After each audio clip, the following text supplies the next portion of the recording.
Hello friends, welcome back to my channel. ಇವತ್ತು ಸೋರೆಕಾಯಲ್ಲಿ ಒಂದು ಪರಾಟದ ರೆಸಿಪಿ ಶೇರ್ ಮಾಡ್ತಾ ಇದ್ದೀನಿ. ಸೋರೆಕಾಯಲ್ಲಿ ನಾವು ಯೂಶಲಿ ಸಾರು ಮಾಡ್ತೀವಿ, ಪಲ್ಯ ಮಾಡ್ತೀವಿ ಅಥವಾ ಹುಳಿನೂ ಮಾಡ್ತೀವಿ. ಅದೇ ಪರಾಟ ನೀವು ಯಾವತ್ತೂ ಮಾಡಿಲ್ಲ ಅಂದ್ರೆ ಇದನ್ನ ಟ್ರೈ ಮಾಡಿ ನೋಡಿ. ಮಾಡೋದು ಈಸಿ, ತುಂಬಾ ಸಾಫ್ಟ್ ಆಗಿ ತುಂಬಾ ರುಚಿಯಾಗಿರುತ್ತೆ. ಮತ್ತೆ ಇದನ್ನ ಟ್ರಿಪ್ ಎಲ್ಲ ಹೊರಟ್ರೆ ನೀವು 2 ದಿವಸ 3 ದಿವಸ ಫ್ರಿಡ್ಜ್ ಅಲ್ಲಿ ಇಡದೆ ಆರಾಮಾಗಿ ಇಚ್ಚೆ ಇಟ್ಕೋಬಹುದು. ಸೊ ಎಲ್ಲರೂ ಟ್ರಿಪ್ ಹೋಗೋವಾಗ ತಗೊಂಡೋಗ್ಬೋದು. ತುಂಬಾ ಚೆನ್ನಾಗಿರುತ್ತೆ. ಇದಕ್ಕೇನು ಪಲ್ಯ ಚಟ್ನಿ ಎಲ್ಲ ಏನು ಬೇಕಿಲ್ಲ. ಮೊಸರು ಉಪ್ಪಿನಕಾಯಿ ಅದ್ರಲ್ಲಿ ತಿಂದ್ರು ಸಾಕು. ಇಲ್ವಾ ಬರೀದೇ ತಿನ್ನಿ, ಸಾಫ್ಟ್ ಆಗಿ. ಅದಕ್ಕೆ ಮಸಾಲ ಎಲ್ಲ ಹಾಕಿರೋದ್ರಿಂದ ರುಚಿಯಾಗಿರುತ್ತೆ. ಇದನ್ನ ಮಾಡೋದಂತೂ ಈಸಿ. ನೋಡ್ಕೊಳ್ಳೋಣ ಬನ್ನಿ. ನಾನು 1 ಸೋರೆಕಾಯಿ ತಗೊಂಡಿದ್ದೀನಿ. ತುಂಬಾ ದೊಡ್ಡದಿತ್ತು ಸೈಜ್. ನೋಡಿ, ನೀವೇ ನೋಡ್ತಿದ್ರೆ ತುಂಬಾ ಉದ್ದ ಇದೆ. ಸೊ ಒಂದನ್ನ ಪೂರಾ ಸಿಪ್ಪೆ ತೆಗೆದ್ಬಿಟ್ಟು ಇದನ್ನ ತುರ್ಕೋಬೇಕು. ಬಲ್ತಿದ್ರೆ ಮಧ್ಯದ ಪಾರ್ಟ್ ನೀವು ತೆಗಿಬೇಕಾಗುತ್ತೆ. ಇದು ಎಳೆದಿದೆ ಅಂತ ನಾನು ತುರ್ಕೋತಾ ಇದ್ದೀನಿ. ಮತ್ತೆ ತುರಿಯೋಕ್ಕೂ ಅಷ್ಟೇ ದಪ್ಪ ಸೈಜ್ ಇರೋ ಕಡೆ ಹೋಲ್ಗಳು ತುರ್ಕೋತಾ ಇದ್ದೀನಿ. ಸಣ್ಣಗೆ ತುರಿಬೇಕಂತ ಏನಿಲ್ಲ, ಸ್ವಲ್ಪ ದಪ್ಪ ಇದ್ರು ಪರವಾಗಿಲ್ಲ. ಸೊ ಒಂದನ್ನು ಪೂರ್ತಿ ತುರಿದಿಟ್ಕೋತಾ ಇದ್ದೀನಿ. ನಾನು ಹಿಟ್ಟು ಜಾಸ್ತಿ ಕಲ್ಸಿಟ್ಕೋತಾ ಇದ್ದೀನಿ. ಈ ಪರಾಟದ ಹಿಟ್ಟನ್ನ ನೀವು ಕಲ್ಸ್ಬಿಟ್ಟು ಫ್ರಿಡ್ಜ್ ಅಲ್ಲಿ ಆರಾಮಾಗಿ 4 ರಿಂದ 5 ದಿವಸ ಕೂಡ ಇಟ್ಕೋಬಹುದು. ನಿಮ್ಗೆ ಯಾರು ಮನೆಗೆ ಗೆಸ್ಟ್ ಬರ್ತಾರೆ ಅಂದ್ರೆ, ಅಥವಾ ಏನಾದ್ರು ಹಬ್ಬಗಳು ಅಥವಾ ಫಂಕ್ಷನ್ ಅಥವಾ ವರ್ಕಿಂಗ್ ವುಮನ್ ಇದ್ರೆ, ಬಿಸಿ ಇದ್ದೀರಾ ಅಂದ್ರೆ ಮುಂಚೆನೆ ಕಲ್ಸಿ ಫ್ರಿಡ್ಜ್ ಅಲ್ಲಿ 3-4 ದಿವಸಕ್ಕೆ ಆಗೋಷ್ಟು ಒಟ್ಟಿಗೆ ಇಟ್ಕೊಂಡ್ಬಿಡ್ಬಹುದು. ಸೋರೆಕಾಯಿ ಎಲ್ಲ ತುರಿದಿಟ್ಕೊಂಡಿದ್ದೀನಿ. ಇವಾಗ ಹಿಟ್ಟು ಕಲ್ಸೋಕೆ ಒಂದು ಬೌಲ್ ತಗೊಂಡಿದ್ದೀನಿ. ಸ್ವಲ್ಪ ದೊಡ್ಡ ಸೈಜೇ ತಗೊಂಡಿದ್ದೀನಿ, ಜಾಸ್ತಿ ಹಿಟ್ಟು ಕಲಿಸ್ತಿದ್ದೀನಿ. ಅದಕ್ಕೋಸ್ಕರ ಇದಕ್ಕೆ 3 ಬೌಲ್ ಅಷ್ಟು, ಈ ಸೂಪ್ ಬೌಲ್ ಬರುತ್ತಲ್ಲ ಅದರಲ್ಲಿ 3 ಬೌಲ್ ಅಷ್ಟು ಹಿಟ್ಟು ಹಾಕೋತಾ ಇದ್ದೀನಿ. ಸೋರೆಕಾಯಿ ನಂದು ದೊಡ್ಡ ಸೈಜು ಇತ್ತು, ಮತ್ತೆ ಒಂದು ಪೂರ ಸೋರೆಕಾಯಿ ಹಾಕೋತಾ ಇದ್ದೀನಲ್ಲ ಅದಕ್ಕೋಸ್ಕರ ಹಿಟ್ಟು ಸ್ವಲ್ಪ ಜಾಸ್ತಿನೇ ಹಾಕಿ ಕಲ್ಸ್ಕೊತಾ ಇದ್ದೀನಿ. ಮೊದಲಿಗೆ ಇದಕ್ಕೆ ಡ್ರೈ ಪೌಡರ್ಗಳು, ಮಸಾಲಾ ಪೌಡರ್ ಏನ್ ಬರುತ್ತೆ ಅದನ್ನೆಲ್ಲ ಹಾಕೊಂಡು ಮಿಕ್ಸ್ ಮಾಡ್ಕೋಬೇಕು. ನಾನು 1 ಟೀ ಸ್ಪೂನ್ ಅಷ್ಟು ಕೊತ್ತಂಬರಿ ಬೀಜದ ಪುಡಿ, ಅರ್ಧ ಟೀ ಸ್ಪೂನ್ ಗರಂ ಮಸಾಲ, ಒಂದು 3/4 ಟೀ ಸ್ಪೂನ್ ಅಷ್ಟು ಚಿಲ್ಲಿ ಪೌಡರ್, ಖಾರ ನೋಡ್ಕೊಂಡು ಹಾಕೊಳ್ಳಿ, ಚಿಲ್ಲಿ ಪೌಡರ್ ಹಾಕಿದ್ದೀನಿ. ಒಂದು ಅರ್ಧ ಟೀ ಸ್ಪೂನ್ ಅರಿಶಿನ, ಒಂದು ಅರ್ಧ ಟೀ ಸ್ಪೂನ್ ಅಷ್ಟು ಜೀರಿಗೆ ಪುಡಿ ಹಾಕಿ, ಒಂದು ಉಪ್ಪು 1-1.5 ಟೀ ಸ್ಪೂನ್ ಅಷ್ಟು ಹಾಕೊಂಡಿದ್ದೀನಿ. ನೀವು ಚಪಾತಿ ಟೇಸ್ಟ್ ಹಾಕೋತೀರ ನೋಡ್ಕೊಂಡು ಅದಕ್ಕೆ ತಕ್ಕನಾಗಿ ಉಪ್ಪು ಹಾಕೊಳ್ಳಿ. ಹಾಕೊಂಡು ಡ್ರೈ ಪೌಡರ್ಗಳನ್ನೆಲ್ಲ ಮೊದಲಿಗೆ ಹಿಟ್ಟಿನ ಜೊತೆಗೆ ಮಿಕ್ಸ್ ಮಾಡ್ಕೊತಾ ಇದ್ದೀನಿ, ಈಸಿಯಾಗಿ ಮಿಕ್ಸ್ ಆಗಲಿ ಅಂತ.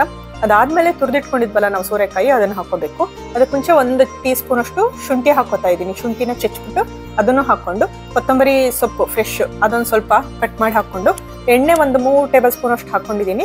ಕೊನೆಗೆ ಇನ್ನೊಂದ್ ಸ್ವಲ್ಪ ಹಾಕ್ತೀವಿ ಎಂಡಲ್ಲಿ. ಅದಕ್ಕೆ ಇವಾಗ ಇಷ್ಟ ಹಾಕೊಂಡು ಕಲ್ಸ್ಕೊಳ್ಳೋದು. ಇದಕ್ಕೆ ಮೊಸರೆಲ್ಲ ಹಾಕಕ್ ಹೋಗ್ಬಿಡಿ. ಪರಾಟದ ಹಿಟ್ಟು ಕಲ್ಸಕ್ಕೆ ಕೆಲವ್ರು ಮೊಸರು ಹಾಕಿ ಕೂಡ ಕಲಿಸ್ತಾರೆ. ಸ್ಟೋರ್ ಮಾಡೋದಾದ್ರೆ ಅಥವಾ ಟ್ರಾವೆಲಿಂಗ್ ನೀವು ಮಾಡೋಕೆ ತಗೊಂಡೋಗೋದಾದ್ರೆ ಮೊಸರು ಹಾಕ್ಬೇಡಿ, ಹಾಳಾಗಲ್ಲ. ಮೊಸರು ಹಾಕಿದ್ರೆ ಜಾಸ್ತಿ ದಿವಸ ಸ್ಟೋರ್ ಮಾಡಕ್ಕಾಗಲ್ಲ. ಎಣ್ಣೆಲಿ ಹಾಕಿ ಕಲ್ಸ್ಕೊಂಡು ಎಣ್ಣೆಲೆ ಬೇಯಿಸ್ಕೊಂಡ್ರೆ ಆರಾಮಾಗಿ ನಿಮ್ಗೆ ಪರಾಟನೇ 2-3 ದಿವಸ ಹಾಳಾಗದೆ ಇರುತ್ತೆ. ಇಲ್ವಾ ಹಿಟ್ಟು 4-5 ದಿವಸ ಫ್ರಿಡ್ಜ್ ಅಲ್ಲಿ ಇಟ್ಕೋಬಹುದು. ಸೋರೆಕಾಯಿ ಎಲ್ಲ ಹಾಕೊಂಡು ಮಿಕ್ಸ್ ಮಾಡಿದ್ಮೇಲೆ ಇದಕ್ಕೆ 1 ಟೀ ಸ್ಪೂನ್ ಅಷ್ಟು ಓಂಕಾಳು ಕೂಡ ಹಾಕ್ತಾ ಇದ್ದೀನಿ. ಇದೇನಂದ್ರೆ ಹೆಲ್ಪ್ ಆಗುತ್ತೆ ಡೈಜೆಷನ್ಗೆ ಚೆನ್ನಾಗಿ. ಅದಲ್ಲದೆ ಟೇಸ್ಟು ಸ್ಮೆಲ್ಲು ತುಂಬಾ ಚೆನ್ನಾಗಿ ಬರುತ್ತೆ ಪರಾಟದ. ಅದಕ್ಕೋಸ್ಕರ ಅದನ್ನೊಂದು ಸ್ವಲ್ಪ ಹಾಕೊಂಡು ಮಿಕ್ಸ್ ಮಾಡ್ಕೊಂಡು ಇದಕ್ಕೆ ನೀರು ಹಾಕೋತಾ ಇದ್ದೀನಿ. ನೀರು ತುಂಬಾ ಜಾಸ್ತಿ ಬೇಕಾಗಲ್ಲ, ನಾವು ಸೋರೆಕಾಯಲ್ಲೂ ನೀರು ಬಿಟ್ಕೊಳ್ಳುತ್ತೆ ಅದು. ಅದಕ್ಕೋಸ್ಕರ ನೀರು ಕಮ್ಮಿನೇ ಹಾಕೊಂಡು ಕಲ್ಸ್ಕೊತಾ ಹೋಗಿ.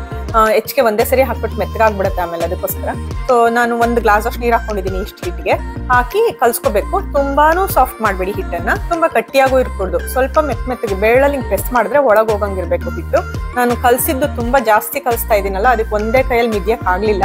ಅದಕ್ಕೆ ಡಬಲ್ ಅರ್ಧ ಸಪ್ರೇಟ್ ಮಾಡಿ ಅದನ್ನ ಒಂದ್ ಸೈಡ್ಗೆ ಇಡ್ತಾ ಇದ್ದೀನಿ. ಫಸ್ಟ್ ಇದನ್ನ ಅರ್ಧ ಮಿದ್ಕೊಂಡು ಆಮೇಲೆ ಅದನ್ನ ಮಿದ್ಕೊಳ್ಳೋಣ ಅಂತ.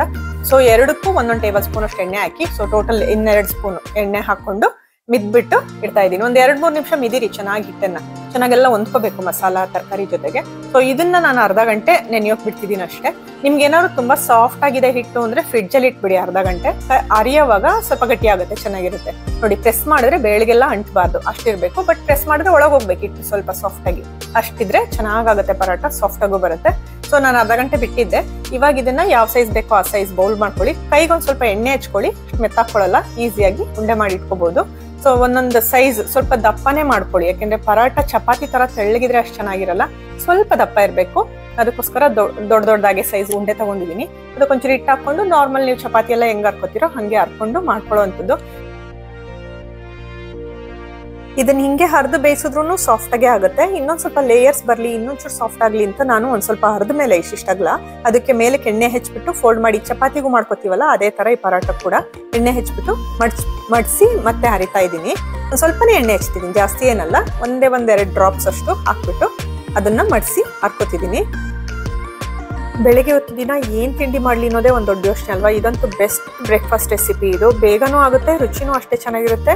ಮನೆಯವ್ರಿಗೂ ಎಲ್ಲರಿಗೂ ಇಷ್ಟ ಆಗುತ್ತೆ. ಈವನ್ ಸಣ್ಣ ಮಕ್ಳು, ತರಕಾರಿ ತಿಂದೇ ಇರೋ ಮಕ್ಳು ಕೂಡ ಇದನ್ನ ಖುಷಿಯಾಗಿ ತಿಂತಾರೆ. ತರಕಾರಿ ಇದೆ ಅಂತಾನೂ ಗೊತ್ತಾಗಲ್ಲ ಅವ್ರಿಗೆ. ನೀವು ಒಂದ್ಸಲ ಟ್ರೈ ಮಾಡಿ ನೋಡಿ. ಇಲ್ವಾ ಲಂಚ್ ಬಾಕ್ಸ್ ಕೂಡ, ಈಗ ಆಫೀಸ್ಗೆ ಹೋಗೋರು ಅಥವಾ ಸ್ಕೂಲ್ಗೆ ಹೋಗೋ ಮಕ್ಳುಗಳಿಗೆ ಲಂಚ್ ಬಾಕ್ಸ್ಗೂ ಬೆಸ್ಟ್ ರೆಸಿಪಿ ಇದು.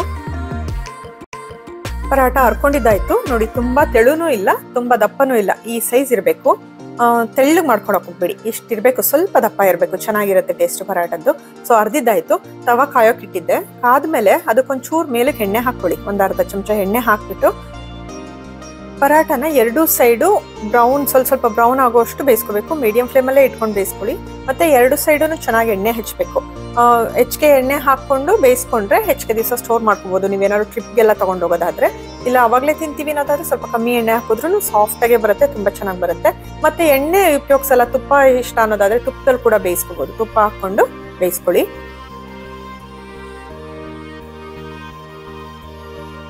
ಎರಡು ಕಡೆ ನೀಟಾಗಿ ಬೇಯಿಸಿ ಎತ್ತಿಟ್ಕೊಳ್ಳಿ. ಮೀಡಿಯಂ ಫ್ಲೇಮಲ್ಲೇ ಇರಲಿ, ಹೈ ಫ್ಲೇಮ್ ಮಾಡಕ್ ಹೋಗ್ಬಿಡಿ, ಸುಟ್ಟೋದಂಗಾಗುತ್ತೆ. ತರಕಾರಿ ಹಾಕಿರೋದ್ರಿಂದ ಸ್ವಲ್ಪ ಮೀಡಿಯಂ ಫ್ಲೇಮಲ್ಲಿ ಇಟ್ಕೊಂಡು ಸ್ವಲ್ಪ ಟೈಮ್ ಜಾಸ್ತಿ ತಗೊಳುತ್ತೆ.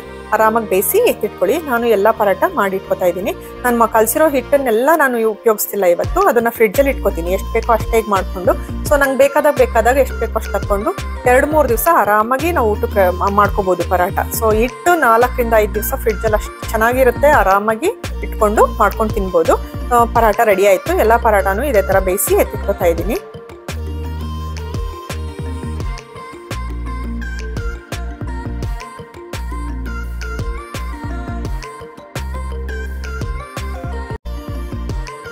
ಸೋರೆಕಾಯಿ ಪರಾಟ ರೆಡಿ ಆಯ್ತು. ಮಾಡೋದು ನೋಡಿದ್ರಲ್ಲ ಎಷ್ಟು ಈಸಿ ಅಂತ. ರುಚಿನೂ ಅಷ್ಟೇ ಚೆನ್ನಾಗಿರುತ್ತೆ, ಹೆಲ್ತ್ಗೂ ತುಂಬಾ ಒಳ್ಳೇದು. ನೀವೊಂದ್ಸಲ ಈ ಟ್ರೈ ಮಾಡಿ ನೋಡಿ ಈ ರೆಸಿಪಿ.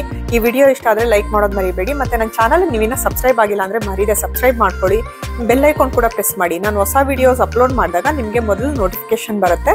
ಸೊ ನೋಡಿ, ನಾನು ತಣ್ಣಗಾದ್ಮೇಲೆ ಪರಾಟನ ತೋರಿಸ್ತಾ ಇದ್ದೀನಿ. ಎಷ್ಟು ಸಾಫ್ಟ್ ಆಗಿದೆ. ಲೇಯರ್ಸ್ ಕೂಡ ನಾನು ಮಡ್ಸಿ ಅರಿದಿದ್ನಲ್ಲ, ಲೇಯರ್ಸ್ ಕೂಡ ಬಂದಿದೆ ಚೆನ್ನಾಗಿ. ಐ ಹೋಪ್ ನಿಮ್ಗೆ ಈ ವಿಡಿಯೋ ಇಷ್ಟ ಆಗಿದೆ ಅಥವಾ ಈ ರೆಸಿಪಿ ಇಷ್ಟ ಆಗಿದೆ ಅನ್ಕೊಂಡಿದ್ದೀನಿ. ಮುಂದಿನ ಒಂದು ಒಳ್ಳೆ ರೆಸಿಪಿ ಜೊತೆ ಸಿಗ್ತೀನಿ. ಅಲ್ಲಿವರೆಗೂ ಟೇಕ್ ಕೇರ್ ಎವ್ರಿವನ್. ಬಾಯ್.